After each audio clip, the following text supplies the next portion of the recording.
Hello everyone, this is Jay. Welcome back to the channel. This is episode 2 of Rewind.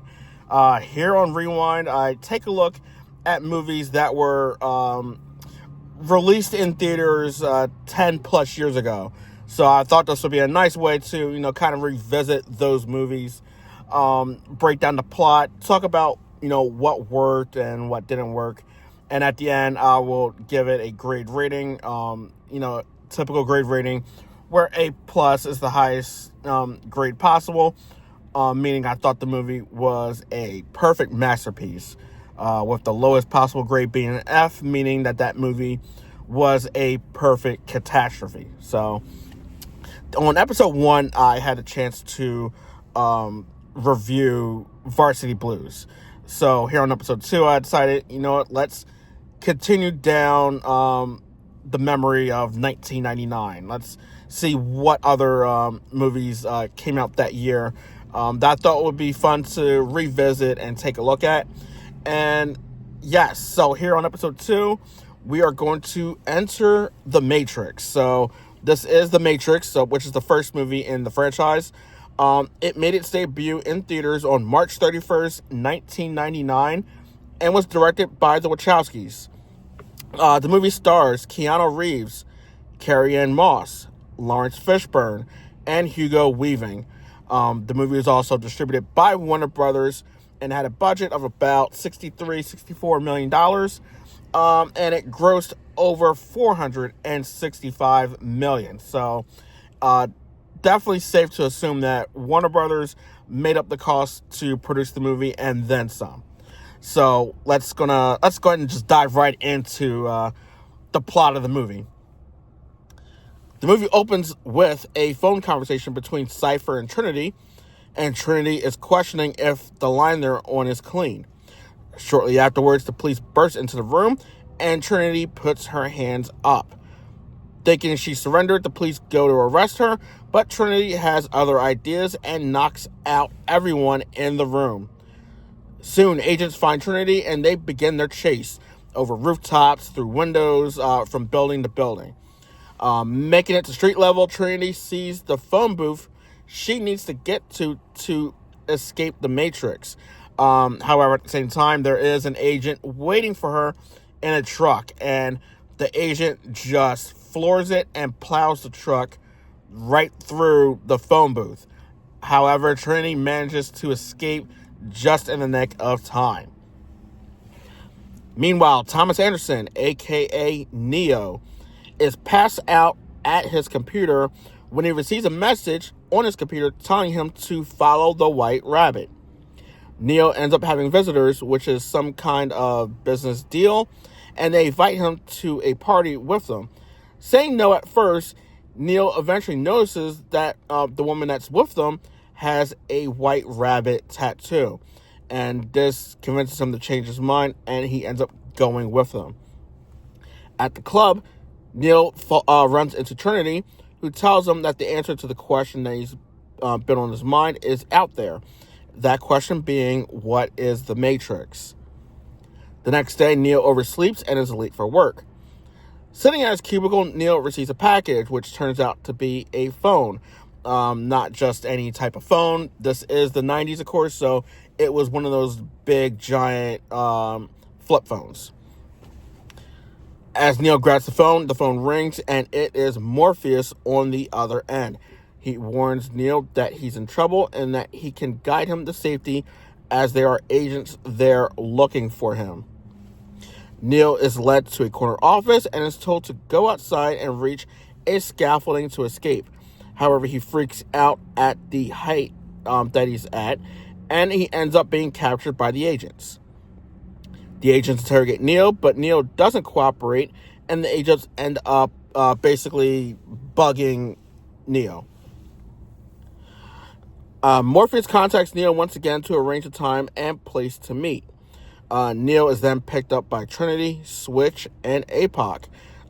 Before they could proceed any further, they successfully debug Neo by removing the device that the agents basically planted in him. Neo finally does meet Morpheus, where he gives him, the Cliff Notes version of, what the Matrix is. before one of the most iconic moments of the movie, with Neo and Morpheus sitting together in that room. And Morpheus telling Neo that after this moment, this decision, there's no turning back. And he tells Neo, if you take the blue pill, the story ends. You'll wake up in the morning and believe whatever you want to believe. However, if you take the red pill, that you will stay in Wonderland, and I will show you how deep the rabbit hole goes. Neo ends up taking the red pill, and then he follows Morpheus into another room where Neo's strapped into a chair. The crew end up finding Neo, and Morpheus orders Tank to send the signal, and you hear Neo screaming, but it sounds disoriented, like some sort of like computer programming type sound. Next, you see someone rise from a pod of some sort of liquid, and they pull like a long cable out from their mouth. This person turns out to be a bald Neo, and he has additional plugs, on him, like plugged into him. He looks around and he sees thousands of bodies in similar pods, all appearing to be sleeping. A machine reaches Neo and removes the plug from the back of his head, and the rest pop off of him, and he is flushed down the drain. Neo is then rescued by Morpheus' ship, the Nebuchadnezzar.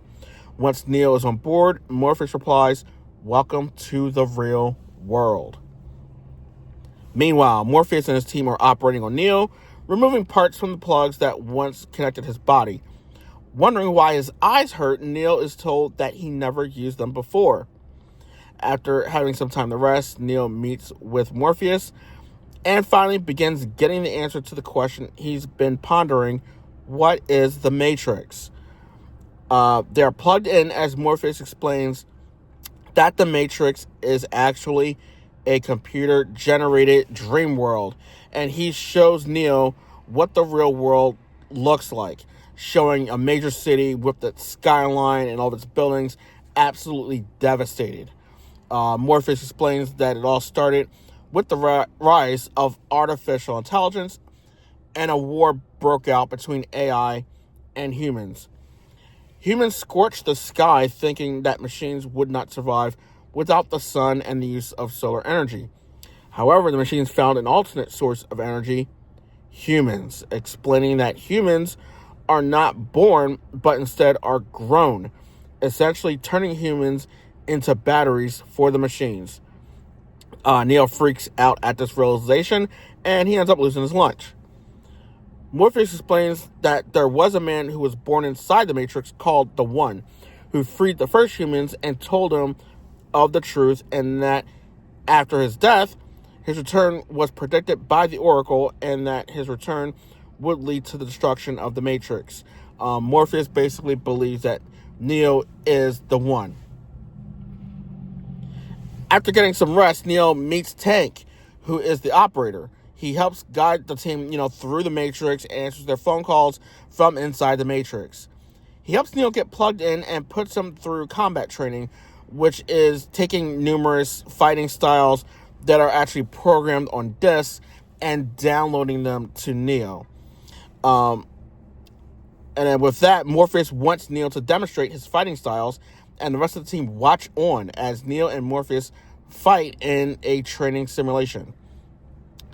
After that, Morpheus puts Neo through what is called the jump program, and being his first time, Neo does not pass the jump program, which also upsets Trinity as she wanted Neo to pass.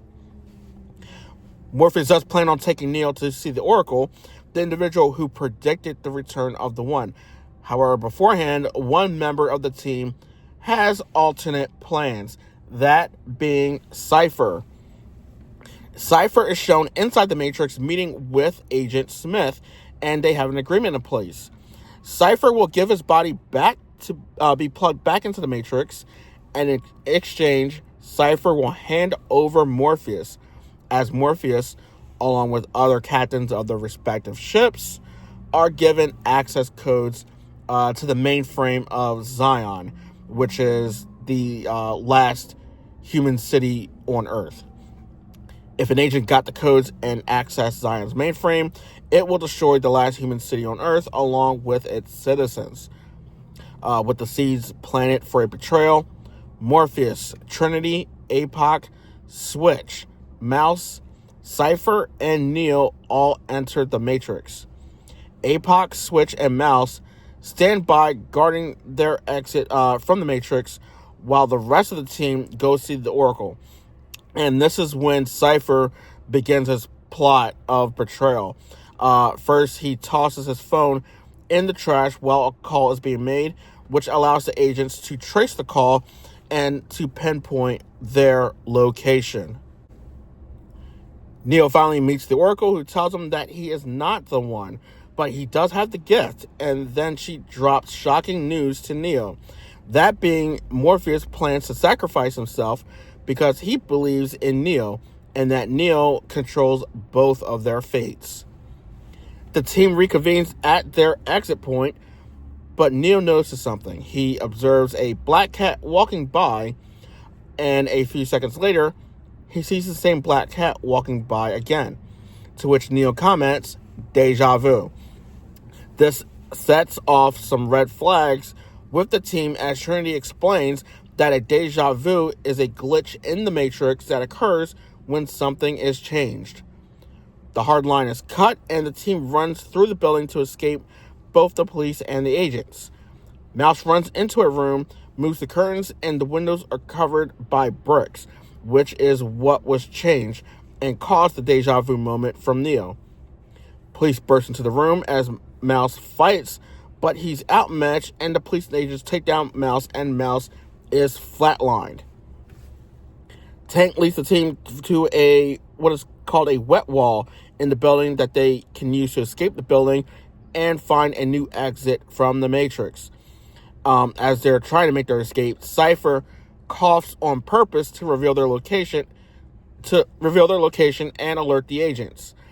Morpheus and Agent Smith end up doing battle, but Agent Smith is too fast for Morpheus, and Morpheus is also outnumbered. They capture Morpheus and take him away.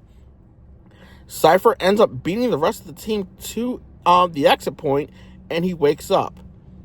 As Trinity, Neo, APOC, and Switch reach the exit and wait to be woken up, Cypher attacks Dozer and Tank on board the Nebuchadnezzar.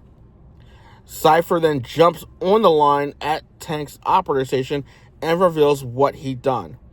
Now, if someone is still active in the Matrix and they're unplugged, that basically separates their mind from their body, and that's what will cause someone to flatline, basically. And unfortunately, that's what ends up happening as Cypher unplugs both APOC and Switch, which flatlines both of them. Cypher is threatening to unplug Neo, but however, Tank, who is severely injured, is able to stop Cypher and defeat him, and he ends up waking up Neo and Trinity. Neo, Trinity, and Tank realize that Morpheus is being detained by the agents and that they want the access codes to Zion's mainframe. Tank believes the only way to stop the agents from getting the codes at this point is to unplug Morpheus. Tank is preparing to unplug Morpheus until Neo stops him, realizing that this was what the Oracle was talking about and that he believes he can bring him back.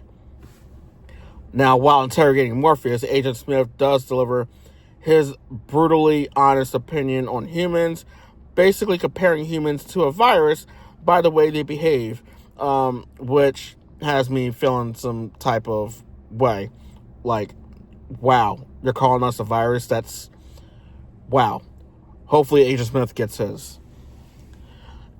Joined by Trinity, Neo re-enters the Matrix. They head for the building where Morpheus is being held, and they take out the security team in the lobby. Next, they fly a helicopter, and Neo begins shooting at the agents. The agents are hit and move into other human bodies nearby. Basically, since the agents are actually programs, and they can move in and out of any quote-unquote software, which is actually the humans that are still plugged into the Matrix. And as Morpheus explained earlier in a different training program, the agents are basically everyone and they are no one, since they can move in and out from body to body.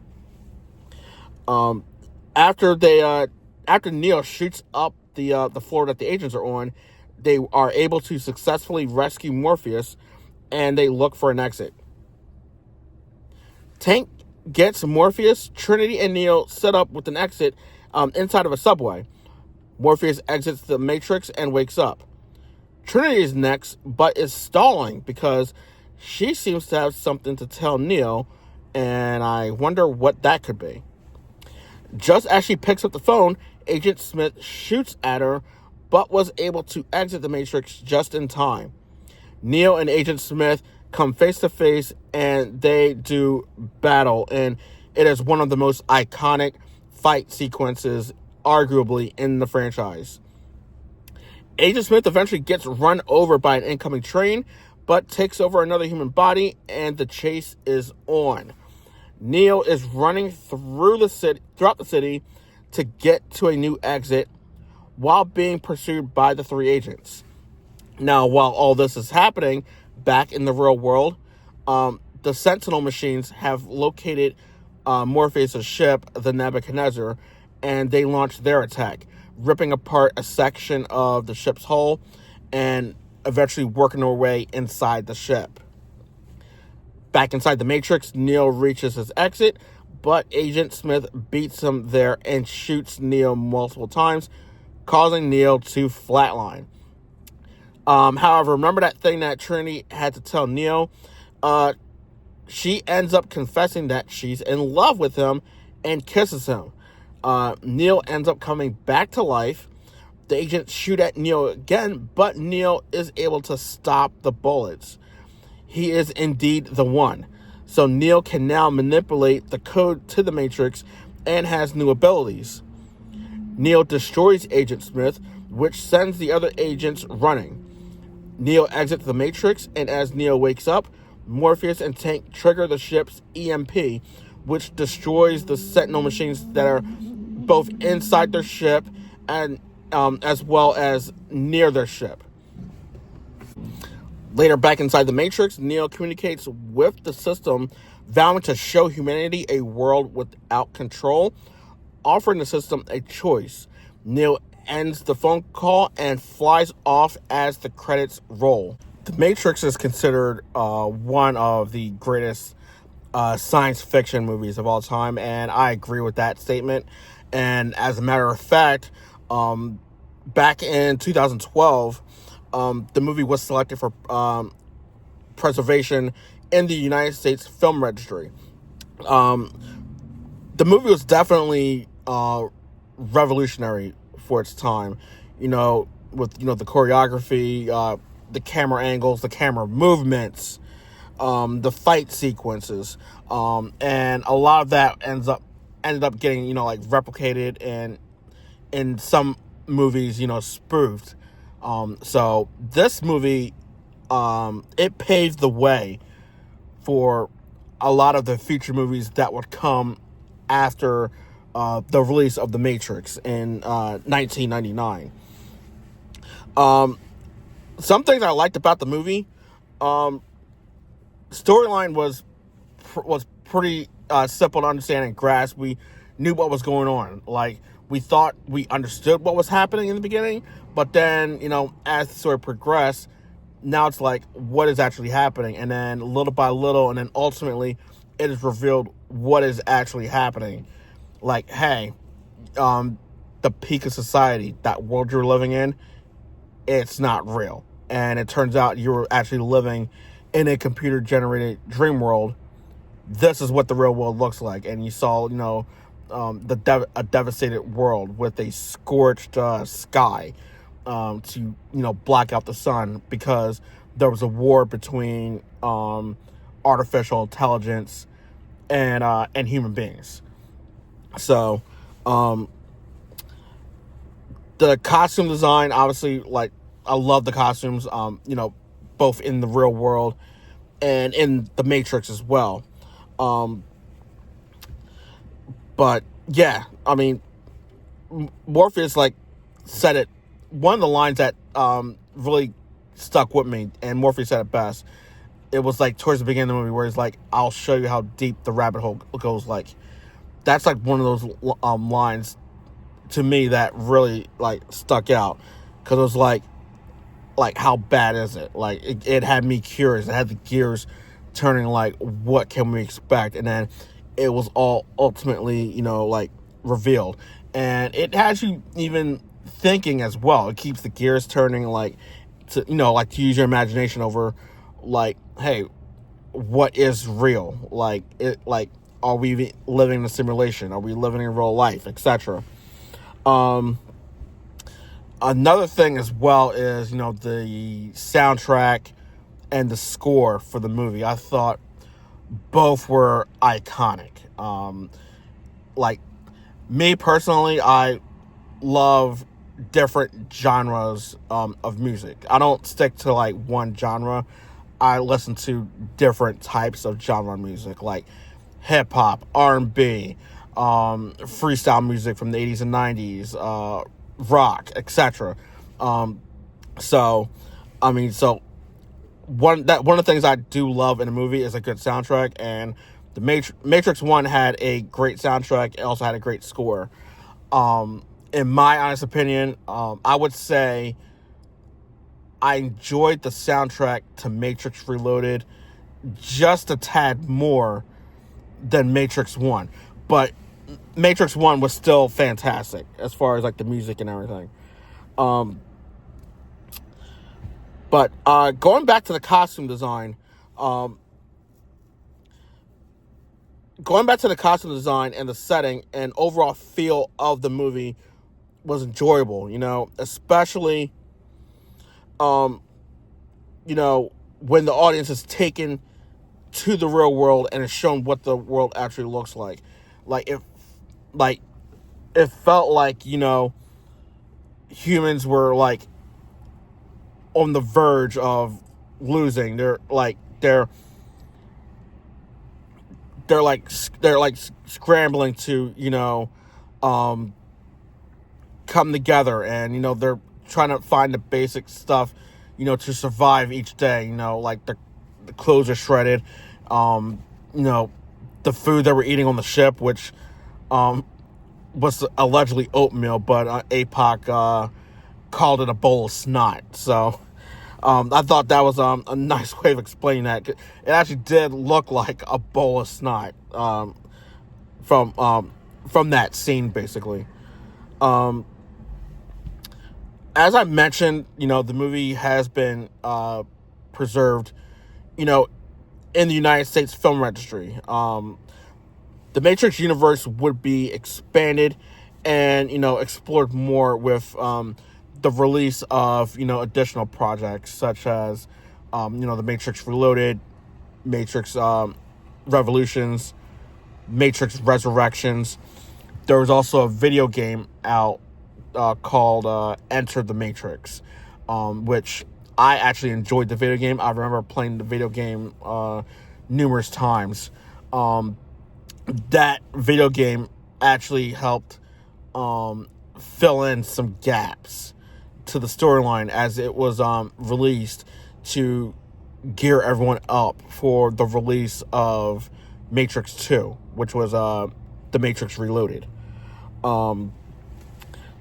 And then I believe there was also an animated series called The Animatrix. So, yeah, the way they've, grown and expanded upon the Matrix universe, the Matrix franchise, has, obviously been fascinating. Some of the movies have been, unfortunately, divisive. Specifically Matrix 3 and Matrix 4. I would say Matrix 2 to an extent as well. But I'm one of the ones that thought Matrix 2 was good. I actually enjoyed Matrix 2. Was it better than Matrix 1? Of course not. I thought Matrix 1 was the best one. I still think Matrix 1 is the best out of the entire franchise. But yeah, seeing how this franchise has grown ever since the release of the first movie has obviously just been fascinating, as they try to push the envelope and see how much further they can, take this storyline. Um, Now, as far as a lot of the actors and the actresses that have, made their mark in this movie, um, let's look at Keanu Reeves. He would go on to star in movies such as Hardball, Constantine, the three Matrix sequels that came afterwards. Um, and of course, he would also, wreak havoc as John Wick. As for Lawrence Fishburne, he would appear in Assault on Precinct 13, Kiss Kiss Bang Bang, Fantastic Four: Rise of the Silver Surfer, which was terrible, by the way, John Wick 2, 3, and 4, and he would even be a main character in the TV show CSI. As for Carrie-Anne Moss, she would also appear in those three Matrix sequels, along with Red Planet, Suspect Zero, Disturbia, and Pompeii. Now, as far as Hugo Weaving, who played Agent Smith, he would be involved in another little known franchise called Lord of the Rings. He would also appear in Matrix 2 and Matrix 3, and would appear in the Marvel Cinematic Universe as Red Skull. He would also lend his voice talents as Megatron in the Transformers movies. So, that being said, my grade for The Matrix, I'm giving it an A minus. This movie is basically, what started, the theories and the imagination of die-hard movie fans when it comes to the Matrix franchise and everything that followed afterwards. You will probably hear me say this a few times, on this channel. This movie was a cultural phenomenon. This movie was a cultural phenomenon, and I thought it was the movie that put the exclamation point on the 90s. Yes, 1999, definitely, but it put the exclamation point on the 90s and everything 90s and what the 90s was about. And as I mentioned at the beginning, this movie was, incredible and revolutionary for its time, given, the technology that was, available back in 99. There were plenty of movies that opened after The Matrix, but it was The Matrix that defined the 90s. What I liked about the movie, obviously, the soundtrack, the score, the pacing. I thought the movie was fantastic. Great casting choice as well. I love the costumes, the setting and everything. I would say some of the lighting, the way the movie looked when they were actually inside the Matrix, I thought it looked a little weird. Yes, I get it. They were inside the Matrix and they're probably trying to show that, but I just thought the lighting looked a little weird to me. So that was one thing that kind of distracted me from the movie. That I feel as though they probably could have somehow cleaned that up a little bit. But other than that, not too much to dislike, about this movie. The fighting sequences were absolutely incredible. Lawrence Fishburne, is Morpheus. He defines Morpheus, but that was absolutely incredible. They did a fantastic job with, the casting, again. So that will do it for episode 2 of Rewind. Thank you for joining me. So what did you think of The Matrix? Do you agree with the points I had to say? Do you disagree with some of the points I had to say? So, just let me know in the comments down below. Don't forget to like and subscribe to the channel as well. And on the next episode of Rewind, we're going to stay in 1999, and we're going to take a look at another movie. This one is going to be called Life. So we're going to take a look at the movie Life, which hit theaters also back in 1999. So thank you so much for joining me. My name is Jay, and I will catch you on the next video.